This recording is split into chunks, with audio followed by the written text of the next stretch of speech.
that's what you want to do, because a lot of people are on the fence about a lot of things. I kind of want to lose some weight, or I kind of want to be like this, or I kind of want to be rich. This is the Leo Clamaco Podcast. Welcome to another episode of the Leo Clamaco Podcast. Today, we have a very special guest, Young Goldie, the game god. Man, it's an honor to have you here. I appreciate you being here, bro. Man, appreciate it. And let me stop you with that intro. Young Goldie, that was just the name I picked maybe 10 years ago. You know, I go by game-god-goldie now. I'm not so young anymore. Got it. So the game god. Yes, sir. Let's go right into it. I'm going to jump right in. What's the game and why are you the game god?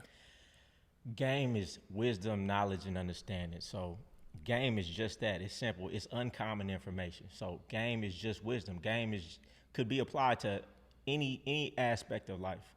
When you know something that somebody else doesn't know, you're at an advantage. So when you have game, you're at an advantage. So I call myself the game god because I have game and I'm the god of myself. That's why I say everybody could be their own game god. You're the god of yourself and you have wisdom, knowledge, and understanding within yourself of any plethora of different things. But you know, if you look at my content, I talk a lot of manhood, I talk a lot of women. So I got the game on that too. Why do you think so many people struggle playing this game? What game specifically?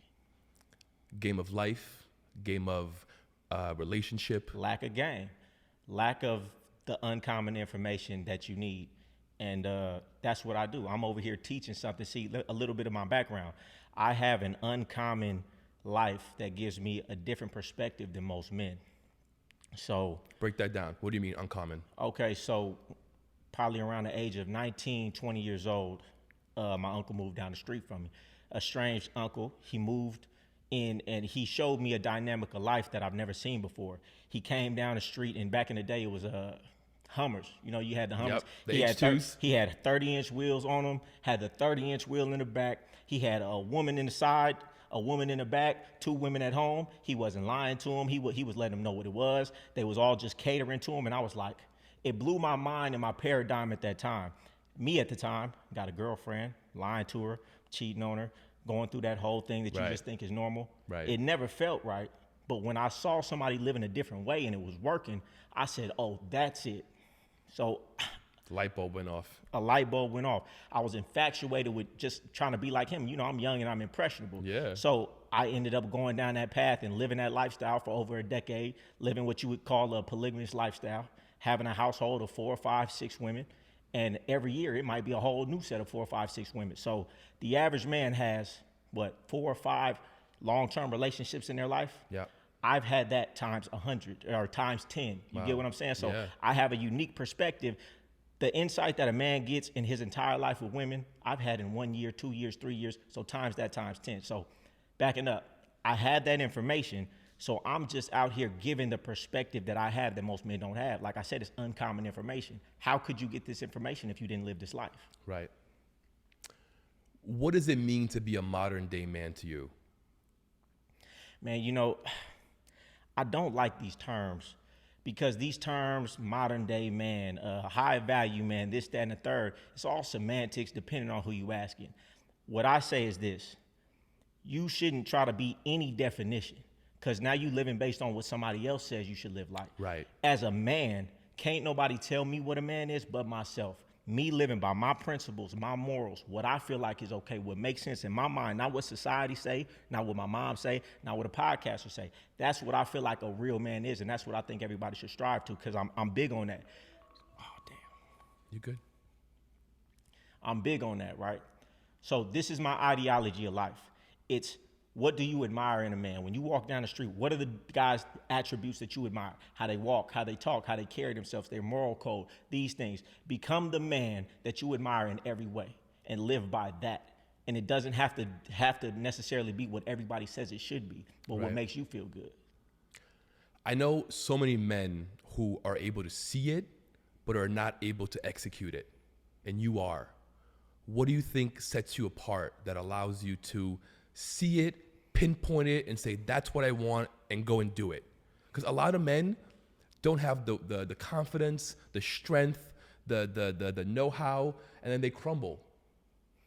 As far as what, picking a goal and achieving that goal? As far as being the best version of the man that you can be. I think most dudes haven't even sat down long enough to even identify what those are, number one. How many people actually sit down and write on a piece of paper, this is what I admire, this Very is what few. I like, exactly. So number one, it's just clarity. Most people don't even have the clarity, ain't even thought about it enough. And number two, once you pick what you do want, you have to put down a blueprint and a process that you do every day to achieve and put one foot in front of the other towards that goal. And most people have never been consistent in anything in their life. So it don't matter. Most people, Very they true. can figure out, okay, I want that. You're not gonna, even if you got the steps, say you jumped on my program, you jumped on somebody else's program, you went on YouTube, you can have it laid out to you. 90% of people are not going to do it because they haven't built that consistency and discipline and mindset muscle. And that's why I'm big on discipline, mindset, consistency, and habits. Because once you develop those in yourself, you can pick any objective that you want in life and you'll be able to get it and obtain it because you have these habits. But everybody want to skip steps. They just give me the money, but you're not that man yet. You have to become the type of man who can execute this, right? I can give you the best play in the world, but if you don't have the skills to run the ball in, you're going to fumble. And most people are fumbling because they haven't become that man yet. So going around in circles, I think everything comes back to your habits, your discipline, your daily process, and you have to become that man who has those fundamental foundational skills and characteristics before you can accomplish anything. And clarity is number one. I love that. What's the first step to you becoming this man? A decision. You got to make a decision. You got to make a decision that that's what you want to do, because a lot of people are on the fence about a lot of things. I kind of want to lose some weight, or I kind of want to be like this, or I kind of want to be rich. Right. Until you decide, that's it, I've decided that's what I want, you're not going to take the energy or time investment to really get invested in the process of it. You got to make a commitment, but before you make a commitment, you got to be clear that that's what you want. And that's why I say you got to have clarity. Sit down and write down what you want your life to look like. What do you want to look like? What characteristics do you want to have? How important is being a father to you? Being a father to me is everything.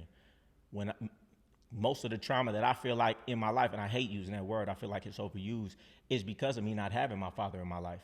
So, and me and a lot of the kids around me, we would talk about this as we're older. Most of them in jail, most of them doing very poor off. And we always talk, if we would have just had a father figure in our life, things would have went different. I luckily escaped a lot of things, and all I can say is by the grace of God. But if I'd have had a father in my life to keep that structure, I know I would have been better. So it's very important to me, because I know you gotta be for your kids what you needed as a child. So I know that I needed that, so I'm gonna make sure I give it to my child. And it's one of those things. My father died when I was 11. So at 11 years old, the structure is gone. Your mother can't discipline you the way a man can. So it went from structure to Wild Wild West, doing whatever, admiring the wrong people, not having anybody that could tell you that's the wrong thing. Right. So I wasted decades of my life chasing something that if I would have had a male figure in my life to tell me that looks cool, but that's not it, or just somebody to discipline me to say, I don't care what you think, you're not going to do that, I would have been in a different place. I feel like a lot of men today run away from fatherhood. Why do you think that is? And should men be seeking fatherhood, to be a father? Are you saying running away from their responsibility if they have a kid, or just not wanting to be a father and have kids? Both. Let's go to both. Okay, so for the guys who have kids and don't want to be there, I mean, that's a hard one, because there's so many different dynamics to it, and we could get into the games that these women play and how hard they make it, not giving them an excuse. But Right. I've been there. So I've been in a situation where it was almost like I'm doing everything and you just making it hard, where I could have legitimately convinced myself saying, fuck it, that was my only option. So I feel a lot of people coming from that way. And then some dudes just ain't shit. You know, I can't make excuses for you. You ain't shit. If you birthed a child and you're able to have access to your child and you decide not to do it, you just ain't shit, motherfucker. And what could I say about that? Now, to the ones who say they don't want a child, I understand that too, because if you look at the state of the world today, most women are looking at men as a check. They're looking at men to get leverage over them by getting married. Okay, most of the time, these men aren't marrying these women. So how does she get her security? Well, let me have a child. So when you're looking at the state of the world and how women are going to use that as a pawn against you in some type of way, it's almost like, well, I'd rather not. But I can say this, me having a child, me having to go through those type of things with my son's mother, I would have never chose to go through that. I would have never chose to have a child, but going through that has made me everything that I wanted to be. But I would have never subjected myself to that type of trauma and that type of adversity. But that's what gave me my greatest character strength. Because when you have somebody who relies on you, I know if I go to jail, I know if something happens to me, he relies on me. So it makes me make smarter decisions. It makes me want to be more an example. They do everything you do. You can see your characteristics that you don't like in them because they're watching you. So it makes you straighten up. So I mean, it was my best gift in life, you know, in the worst way. At first, it seemed like it was the worst thing, but it became the best thing for me. It's beautiful. Do you think that boys should be told that they can be girls? Oh, of course not. It's nonsense. It's almost a nonsensical question, but that's the day and age we're living in. It is. It's a crazy world where teachers are trying to groom these kids and let them think that they can be boys or girls, and they're running into a shady area that it's fucking a lot of shit up. You know, that's the thing about school. I hate school. You know, I think back about me going to school for 18 years, and I just get upset sometimes. Like, I wasted so much fucking time going to school, and I learned absolutely nothing. You know, and even when my son goes to school, the only reason he goes to school instead of like homeschooling is because I don't want to rob him of that social, you know, experience, because you got to learn to deal with bullies. You got to learn to deal with this, that, and the third socially. For sure. Otherwise, I really feel like when he goes out the door in the morning and he comes home, I feel like he just wasted 6-7 hours. How you there for 7 hours and you coming home and the teacher told you got homework? What did y'all do for 7 hours that you still got some work you got to do here? You know, but so I just got this thing about school. That logic makes no sense. yeah. I just got this thing about school. But as far as that goes, I mean, it's one of those things. You gotta work twice as hard with your kids at home because the entire world is trying to program them. You can't just babysit your kids just because they live in your household. Right. They're out there indoctrinating your children for 6 hours a day. You better take at least 2 hours when they get home to indoctrinate them with what you feel like they should be embedded with. That's why people have so much discourse in a relationship and in a family, because just because they was under your roof don't mean they thinking the same as you. They're going out into the world. They're on social media. They're getting all of these inputs and programming, and you're not taking time to sit down and ask them, what do you think about this? This is what we believe in. This is how we should do things. I make sure to do that with my son all the time. It don't matter what we watching. He gets annoyed. I'll pause it. Hey, you see that? I don't agree with that. What do you think about that? I need to make sure what's going into his mind is going to be something that's going to produce something conducive to where I want him to be in life. So you just got to be hands-on. If you're going to send your kids to school, understand they're getting programmed. So make sure you double time on your programming into your own kids. I love that, man. You seem very grounded, someone very level-headed, someone who knows exactly what he wants. What are some of your values that you live by that you can share with us?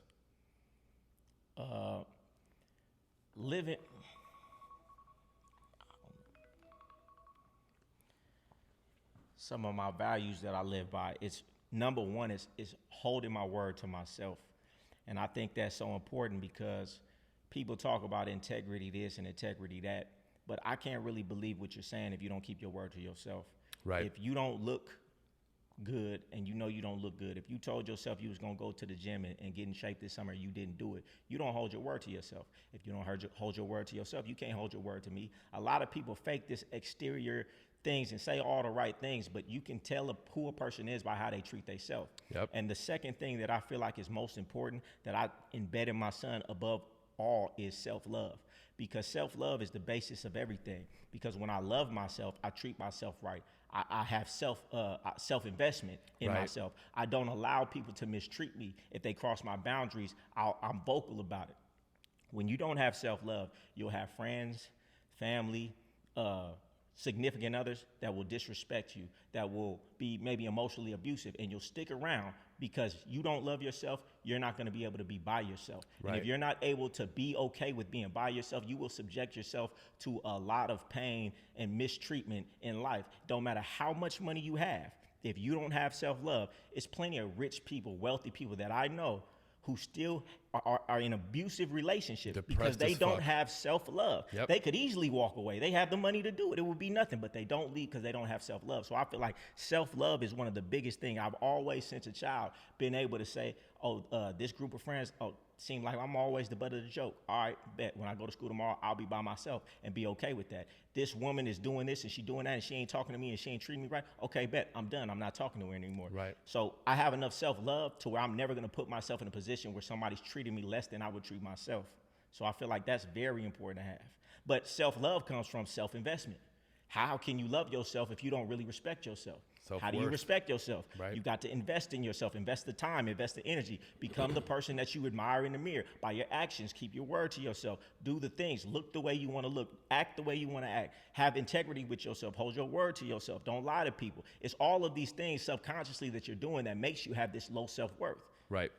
And to that point, if you don't love yourself, you're going to be consistently seeking love from others. Man. And chasing that. Man, and you can see that a lot with women.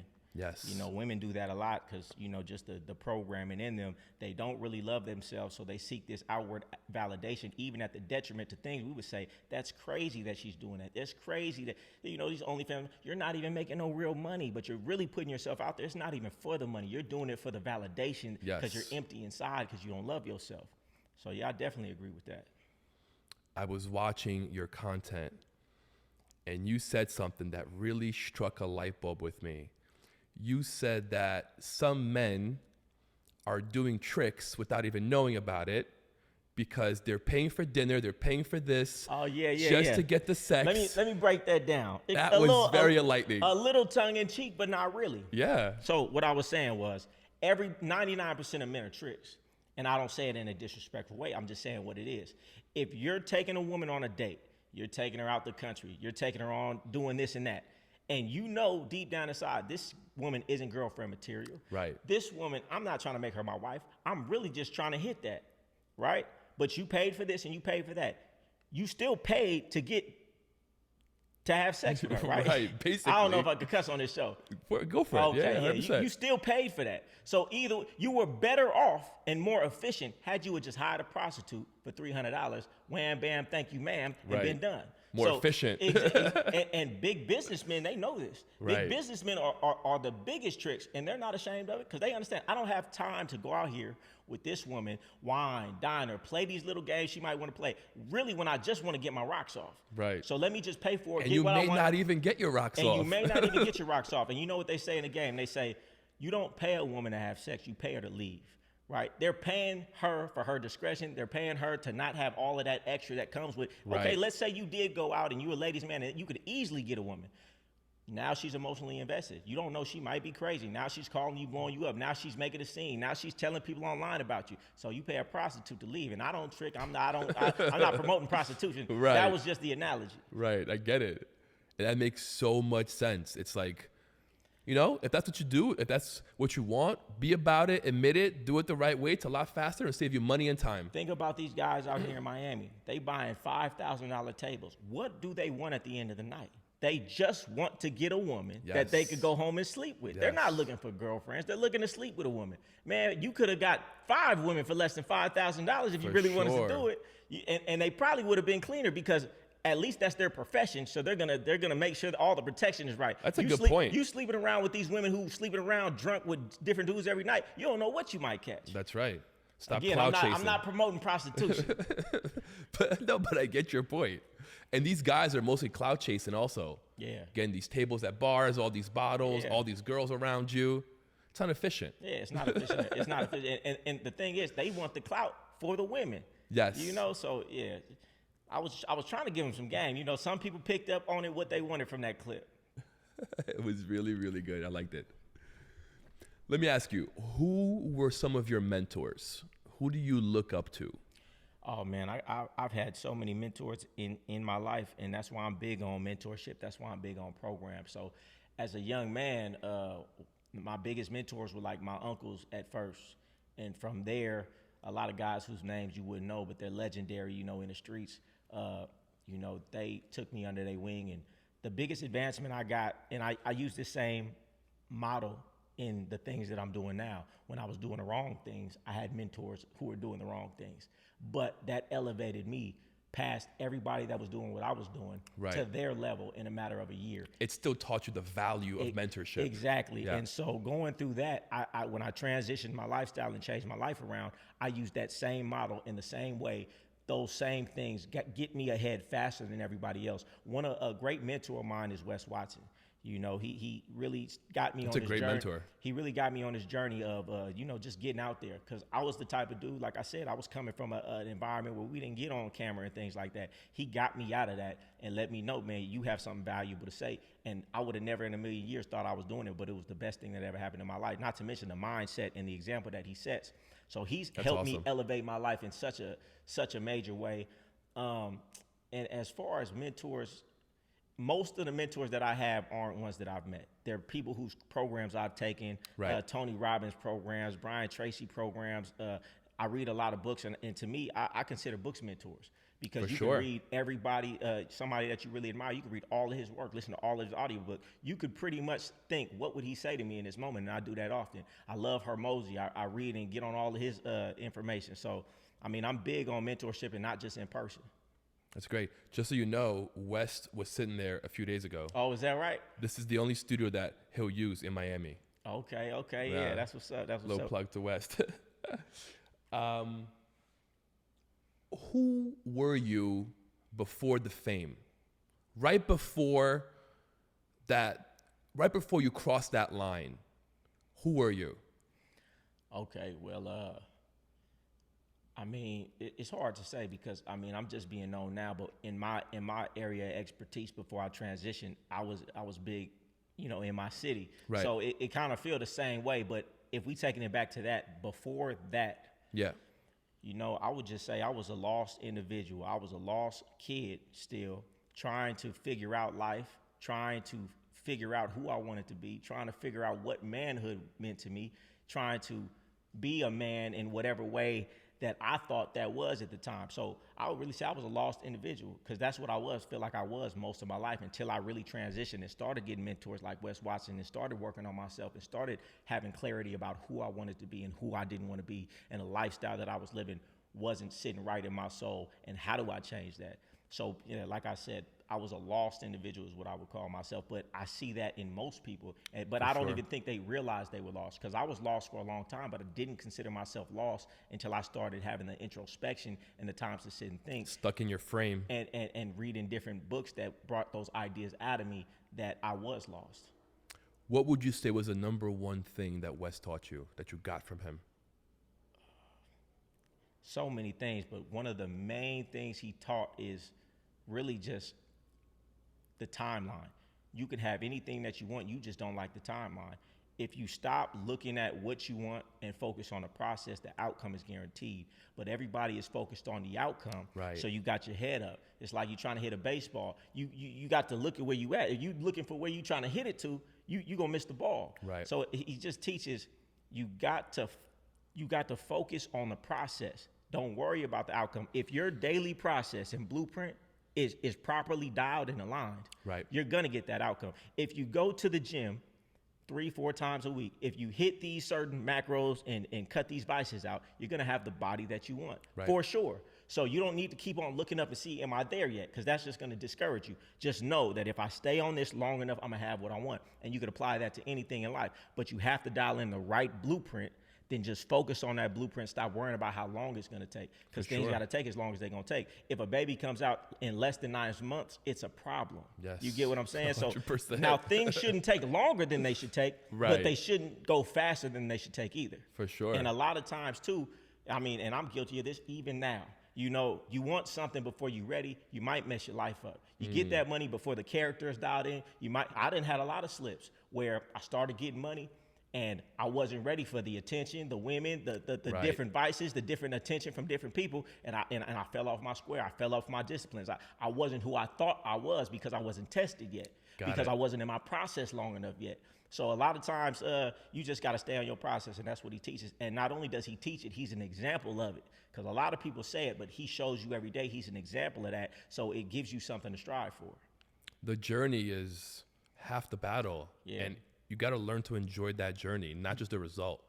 You know, that's for sure. My entire life, I could always remember, you know how you get that nostalgia listening to music. For sure. Of last year, you know, and then the next year come, I got nostalgia from a song from that last summer. Yep. You know, and it happened so often, I started saying, okay, well, why don't you just enjoy the time every day? Because eventually this moment is going to be nostalgia to you in a year. So in this moment, just feel good, because why are you feeling better about that time than you did in that time? Because you were so focused looking at where you was going. So now I always try to just stop, even when I'm with my son, and just be like, I'm going to think about this moment with fondness in a fond way. So let me just enjoy it now. It's hard to do, though. It's very hard.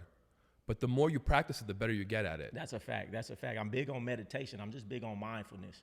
You know, I feel like a lot of decisions I made in life, I look back and be like, that was retarded. Like, was you legit retarded? But it's because you don't sit down and think long enough. I think most of the mistakes that we make, most of them are obvious in hindsight. But what is hindsight? It's just time passed. So if you could just take time every day to really just sit and ponder and think, you'll start making better decisions. But the reason why you're able to look at it and say, that's retarded, was because you evolved and you grew past it. That's true too. Right? Because most people who don't evolve still keep making that retarded mistake over and over again. Over and over and over again. And you know what? That's another thing why mentorship is important, because somebody doesn't even necessarily have to be farther than you, but somebody who has a perspective, who's not emotionally invested in your situation, can see it clearly. Right. You can't see the picture from inside the frame. No matter how hard you try, you are emotionally invested, and that is coloring what you're seeing in your decision making. So to just have somebody unemotionally unattached to your situation, they can see it clear. That's why you could always say, oh, this is what my friend should do. Oh, I could easily solve that. Why are they doing that? Because you're unemotionally involved in their situation. So I think it's always good. And in this day and age, nobody's telling anybody the truth. Everybody's so sensitive, but it's not just people ain't telling people the truth. It's we're not even gonna take it, right? So they know that about us, so they're not gonna tell us. And that's why I always tell my son, I'm always correcting him, but I'm letting him know because I want him to be better. I feel like it's so valuable if you have somebody around you who can give you accurate perspective on you. And that's why I listen to my haters. If it makes sense, then I'm gonna listen to it. If it's just some bullshit, then fuck it. But a hater is unbiased. A hater is gonna tell you something even your mama wanna tell you, but don't wanna hurt your feelings about. And if you're smart, you'll listen. So listen to your haters. If your haters keep saying something over and over and over, I'm not saying it's true, but you should investigate. Because it's nothing like going through life with a flaw that if you'd have just eradicated that one flaw, that was the one thing that's stopping you from getting to the next level. But nobody around you is going to tell you. Your wife ain't going to tell you. Your son ain't going to tell you. Who's going to tell you? And a lot of men, especially once you get more successful, it's really even less people who are going to tell you. It's crazy. And the hater doesn't see that telling that to the wrong or the right person, you're helping them. Let me tell you this. You know one thing that I never do. If it's somebody who I dislike, an enemy of mine, I'll never, ever, ever tell them a real thing about themselves, because I know I can say something that's going to cut deep, but what if he catch it and make himself better? Right. So the worst thing I can do to an enemy is tell him some real shit. Yeah, exactly. All right, let's go into the gym, because you have a physique that most men would kill for. Appreciate that. How did you develop the mindset to say, all right, I'm going to go do this? And why is the gym so important to you? Oh, that's deep. Let me tell you why. Because, I mean, I've worked out, you know, was an athlete, worked out most of my life. Not in the way I do now. Really realized now that I didn't really know what I was doing, and I never had the right diet. But I always had a little bit of muscles. Right. But, you know, something happened. You see a scar right here. I got cut up. I couldn't work out for like 3-4 months. Wow. And then when I did start working back out, I thought I wasn't going to be able to even use this arm anymore. So like my body, I lost all my muscle. And so I was like, man, I'm down so bad. I need to get a coach. I'm like, I never need to get a coach. I'm always saying, man, I've been working out my whole life. I don't need it. I was like, you know what? Let me get something. So I got online and I saw Wes Watson program, and I was like, you know, let me see what this is about. Jumped on there and he taught me about these macros. And it changed my life forever because everybody thinks that they going to the gym is doing something. If you really realize how little muscle you can really gain in a year, and the way most people work out, you're not gaining any muscle really. But if you just chiseled away that fat and ate the right high amount of proteins and dropped them carbs and understood what you were eating when you were eating it, everybody could have a body that they admire at the very minimum. But it's the foundation because it doesn't even just go from the working out. It's the mindset of disciplining what you put in your mouth. Right. That is the foundation to everything.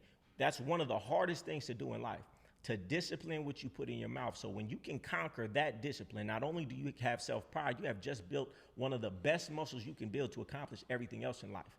Not to mention when you learn macros and you understand that you've been eating like shit your whole life. You've been eating as much fats, proteins, and carbs, the grams.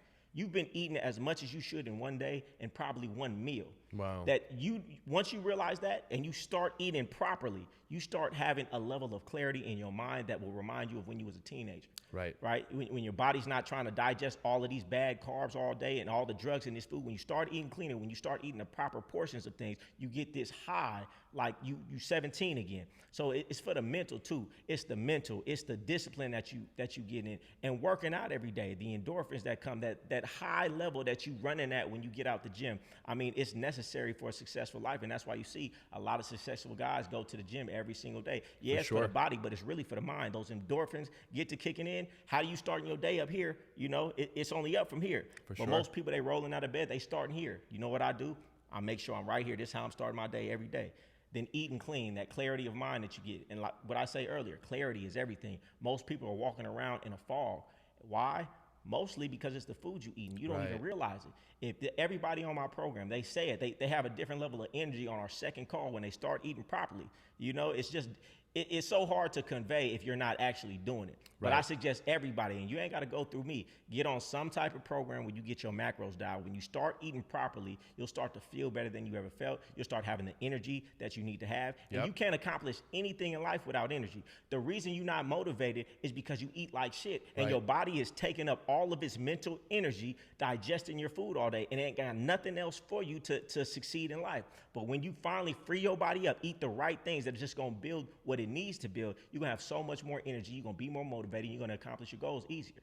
You'll be less bloated. You'll sleep better. All that. And then it's another level. I mean, it's really just I feel like with that foundation, man, you could do anything. But without that foundation, you always going to have to come back to that. All right. Let's get to it.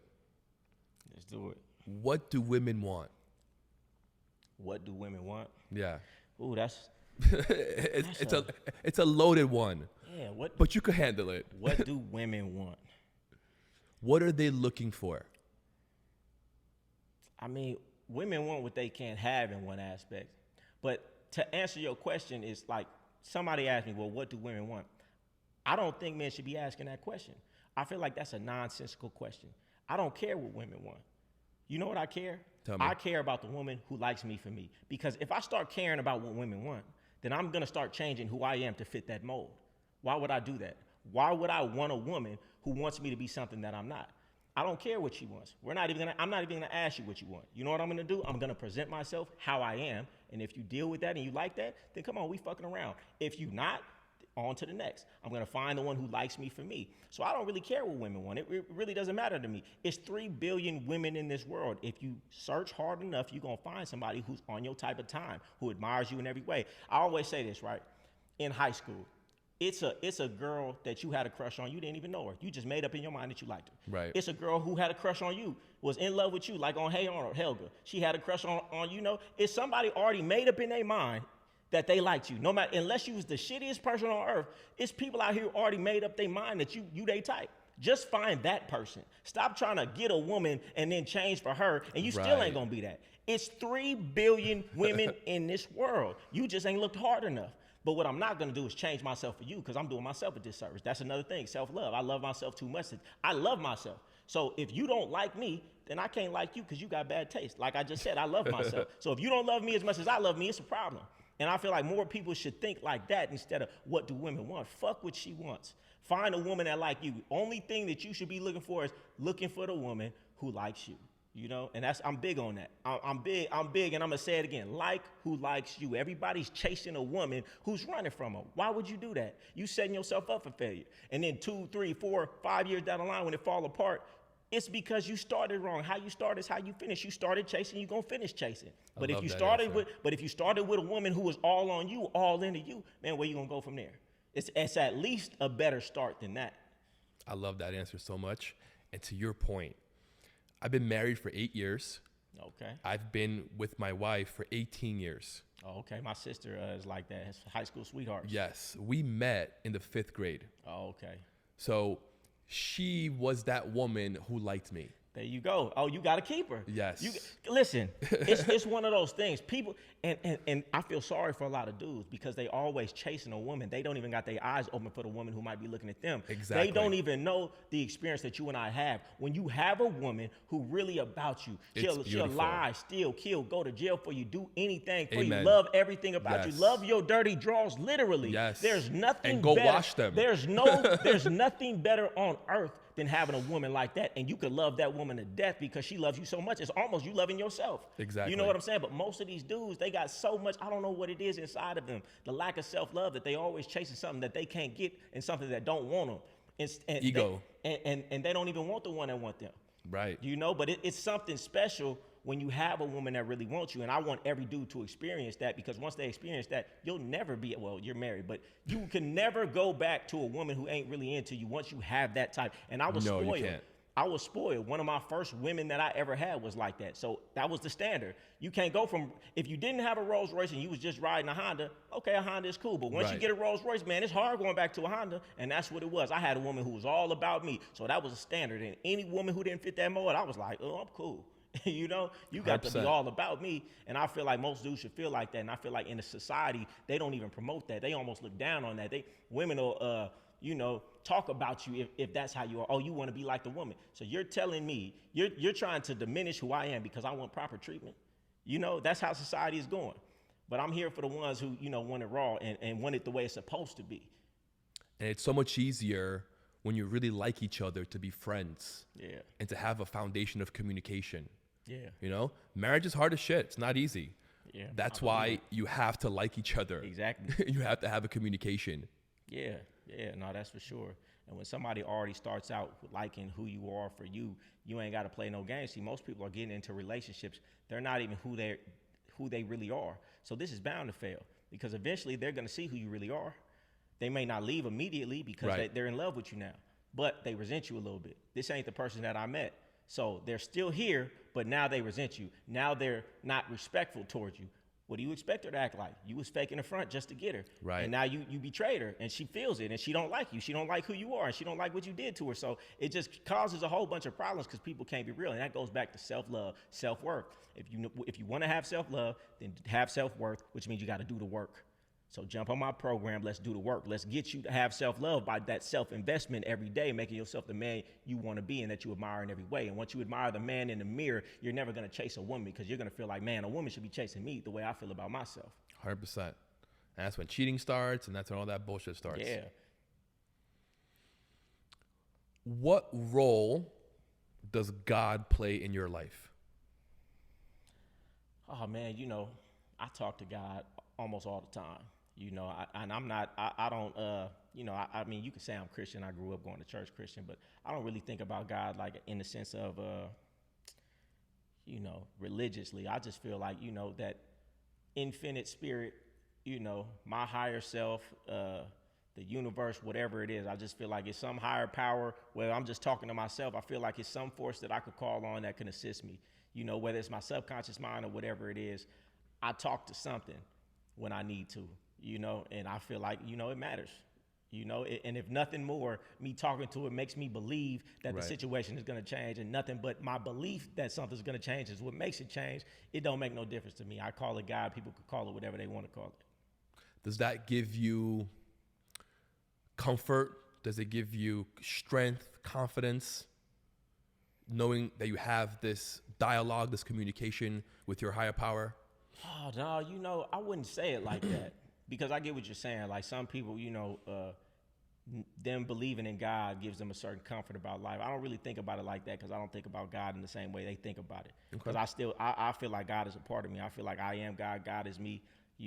So it's not like, I'm making up something in my mind so it makes me feel comfortable about the evils in the world. No, I just feel like we're all connected to something bigger than ourselves that we can draw from at any time. And I don't know. I've never really thought about it like that. Does it give me comfort knowing that? I can't say. I have to ponder on that later. Okay. Speaking of that, what would you do if you had the power, if you were the president, if you had a magic wand? What would you do to help alleviate the tension that goes on in America? What would I do to alleviate the tension going on in America? First of all, do you think there is a tension, and do you think something needs to be done about it? Let's start there. Oh man, that's a difficult one because I don't really pay attention to politics. I don't pay attention to the news. I mean, I feel like I am in control of my life, and even if that's not true, me believing that gives me a sense of control and being okay with how things are. I don't feel like any president, any policy is going to change my life because I'm going to do the things I need to do. So, I mean, if I was in a position to change everything, the first thing that I would do is I would get everybody a book. I would give everybody As a Man Thinketh, which is really a short pamphlet, which just shows you how your life is just an outpicturing of your internal thinking. Right. Because if everybody can start to realize they are the creator, we're all joint creators in this world. And if you start to realize your power and you start to change your thinking, you'll realize that your life will change. I mean, it sounds crazy, but many times in my life, when I picked up that book in hard times and really devastating times, sitting in jail, sitting in really bad situations, and I started to just change my thinking, it seemed like immediately after that, my life started to change in proportion to how my thoughts were changing. So I really believe in the best thing you could do for somebody is help them change their thoughts. Because I can give you the program, I can tell you this, I can tell you that, but you have to do the work internally. Nothing's going to change until your thinking starts changing. I've interviewed a handful of really successful people, including yourself, and all of you have answered the exact same way. Yeah. That they don't watch the news, they don't follow it. Because, man, It's very interesting. I'm big into your subconscious mind. Yeah. Right? And you start to just look at negative things all the time. I don't want that to get seeded into my mind. I don't want to hear about the motherfucking recession. My life, I ain't no recession in my life. I'm making more money than ever. But if I start to believe in that and that seeps into my subconscious mind, that's going to start to show up in my life. What do they say? The reticular activator in your brain, you focus on what your mind is going to see whatever you're focused on. So if I start focusing on a recession, I'm going to start seeing lack in my life. So I don't want them. That's all they do is fear, lack. I don't want to see that. I don't want to put that in my mind. I want to only see solutions. I only want to talk about solutions. I only want to see the good things. Now, I don't want to ignore what's going on. Right. But sometimes I feel like that's better than people who are inundated with this negative stuff because look at their lives. It's all negative. They only talking negative. It's only going to be negative things that are the output of that. Facts. What would you say are the top 5 characteristics that you possess that led you to success? Top 5 characteristics. One is a certain type of hunger that I have. Well, let me start before that because I feel like the underpinning of everything is my belief. When I went to school, I pretty much, I was in school in California, no child passed behind, so they just keep passing. I cheated 1 year, in like elementary school, and from there it was all downhill. I couldn't catch back up. So pretty much my entire life, I feel like I was blessed to not be indoctrinated by the system, right? I didn't pay attention to nothing, so I tuned all that out. Right. And I just always believed, even at 12, 13 years old, that I could be a billionaire, I could be a multimillionaire. I truly believe that I could do anything that I want to do. So most people aren't where they want to be, not because they can't do it. It's because deep down inside, even if they don't consciously understand it, they have a subconscious belief that it can't be done, so they don't even try. And I feel like I've been blessed with however it came about that I always actually really deep down inside believe I can have anything I want. It's just a matter of will I do the work to do it? And anywhere that I'm not is only because of the things that I'm not doing. As soon as I change it, I can have it. So belief that anything is possible, I feel like is the underpinning of everything. On top of that, just my curiosity leads me to read a lot of different things in a lot of different areas, which gives me a mixture. You talk to certain people from certain demographics, they have one thing. Me, I'm such a curious person. I read in so many different fields. It gives me, you know, all these different elements that nobody else has, and it gives me a unique perspective on a lot of things. And another thing would be, I think also the way that you put those things together. Yeah. How you connect them. And it only comes from being curious of areas that have nothing to do with nothing. They ain't even connected. You know, I think I read a book on something like that too. But let me see, another characteristic is this sickening feeling about being average. Because as much as I go through it like everybody else about... I know exactly what you mean about that. I go through the same thing with everybody else. You know, doing new things is scary. You always have a little bit of fear, you know, but it's something about being average that makes me sick to my stomach. I don't know what it is. Even when I'll pull back and I'll get comfortable for a week, 2 weeks, and I'll start settling back in, someone will wake me up and it's like a nightmare. You know, I have something in me that won't allow me to just be average or do the least. I might slide back for a minute, but never for too long. And let me see, what else? What other characteristics do I have? A not give a fuck attitude. I feel like it's really needed. Because I was living in a type of lifestyle which was looked down upon by most of my family, looked down upon by most of society. Right. But us in that culture, you know, we're proud of it. We were proud that nobody liked us, and we were almost like, we feel better than y'all. Y'all don't like us, but we feel like we better than y'all. So I've always had this sense of, I don't care what nobody thinks, which gives me... Because you're above the law, exactly, in a sense, exactly, right? which gives me the ability to say what I think, when I think, and how I think, and it gives me an advantage, because even if you tell somebody, just say what you think, they've been so conditioned by society, they can't even do it. I tell people all the time, you step on eggshells long enough, you're going to lose your voice. And I feel like so many people, men especially, have been. That's why I try to tell my son, stop trying to be so nice. I don't want to make a mean, but I don't want society to make it. You know, I tell them all the time, you know why people want you to be nice? So they ain't got to watch they step around you. Right. They don't want you to be. They don't want the person who's aggressive, who's going to check stuff, who's going to do this. So it's not so. Everybody wants you to be nice for their own benefit. Right. You know what I'm saying? So me not giving a fuck, you know, I was blessed to be in a situation where I already knew most people didn't like me. My family wasn't even feeling where I was coming from. So I was like, man, fuck it. So now that I am doing something positive now, I still don't give a fuck. You know what I'm saying? So I think that's another one. I mean, that's 4. Let me think if I can think of one more. A characteristic that helps me be me. I guess I would say, again, curiosity. Curiosity and me always being interested. I don't know where that came from, but I'm always interested in so many different things, so many different aspects. Man, I just love life. I love life. I think life is so interesting. It's better than watching any movie. I mean, you could read some things about the world and you'll be like, man, that's better than the best movie you ever watched. You know what I'm saying? Yeah, for sure. I would also add discipline to that list. Oh yeah. How could I forget that? You're extremely disciplined. How can I forget that? And I don't even feel like I'm as disciplined as I could be, but if you compare it to most people, yeah, I definitely am. Right. Discipline, I mean, it's everything. It's everything, but then it goes back to not just discipline, it goes back to habits, because your discipline is going to fail. What are your habits like? Right. You know what I'm saying? What is your habits like? And the underpinning of those habits, what is your vision like?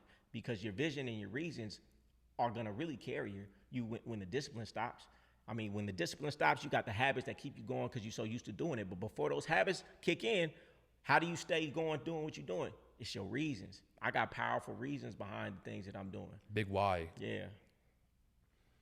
Where do you see yourself in 5 years? What's your big dream? What do you want that future you to be? You know, the future me in the perfect world, I would be one of the greatest speakers in the world, preaching and getting young kids to want to do the right thing, to admire the way I admire people in the streets doing the wrong thing. Right. I want young, impressionable. That's why I wear the jewelry. That's why I wear the designer. That's why I wear this stuff, you know. It's because I want it to be attractive to the kids who are looking at other stuff. If I could be the person that they can say, you know, they was going to maybe sell drugs, they was going to do this, they was going to do that, but they can say, nah, he's cool to me.